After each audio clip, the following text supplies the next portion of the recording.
И после того, как самолет упал, там какие-то секунды были, я помню, удар был, меня начало головой туда-сюда швырять. Потом почувствовал, что меня начало в разные стороны мотать. А там какие-то были секунды, и через какое-то время наступила полная тишина. Но я в сознании был, я понял, что я жив, к своему удивлению. Знал, я сильно удивился, что, оказывается, я жив. Потом еще пошевелился всеми своими частями тела, смотрю, я еще и цел. Вообще меня это удивило. Ну, я расстегнулся. В салоне была каша. Уже начали появляться стоны. Но были и те, кто передвигался уже на тот момент. Все, я начал смотреть, где выход. Где оторванная часть была, там какая-то маленькая такая давачка получилась. Кто-то пытался пролезть. Я пошел в хвостовую часть. Там была стюардесса пристегнута, стонала. И мужчина-стюардесс. Он тоже, он не стонал, но он в себя приходил, пытался, самолет был перевернут, он в подвешенном состоянии находился, тоже в ремне. Он был ранен еще в руку. И пытался как бы распутаться. Тут еще один мужчина подошел. И мы вместе как бы вот этих двоих отцепили. Потом я им на русском сказал, они азербайджанцы же, я им сказал, объясните, как у вас аварийный ход открывается, я открою. Ну, смотрю, мои слова они не слышат, они какие-то как в тумане. Я думаю, наверное, весело придут они, не придут в себя.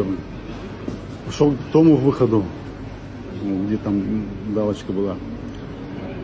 И в этот момент начал снимать на камеру, на свой телефон. И вот перед входом там женщина лежала, тоже стонала, просила о помощи. Я телефон в сторонку убрал, пытался ей помочь. Потом слева стон появился, услышал, там тоже женщина стояла, стонала. Я ней попытался помочь, у нее ноги были зажаты. У меня ничего не получилось. А через сколько приехали спасательные службы? Там быстро, вот я вам как вот рассказываю, вот после того, как я второй женщине попытался ее вытащить, она была сиденьем там зажата.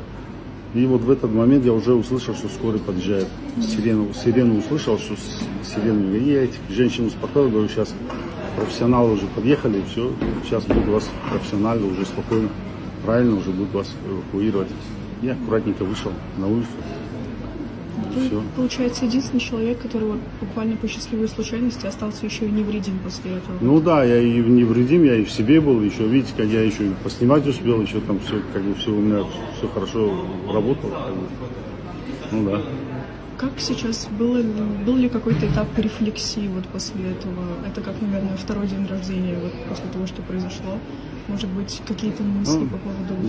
Для нас, мусульман, понимаете, для нас, мусульман, я об этом постоянно думаю. Вот, что лучше, было бы умереть или вот что я остался жив? Ну, конечно, если так по светскому мыслить, конечно, ты остался жив.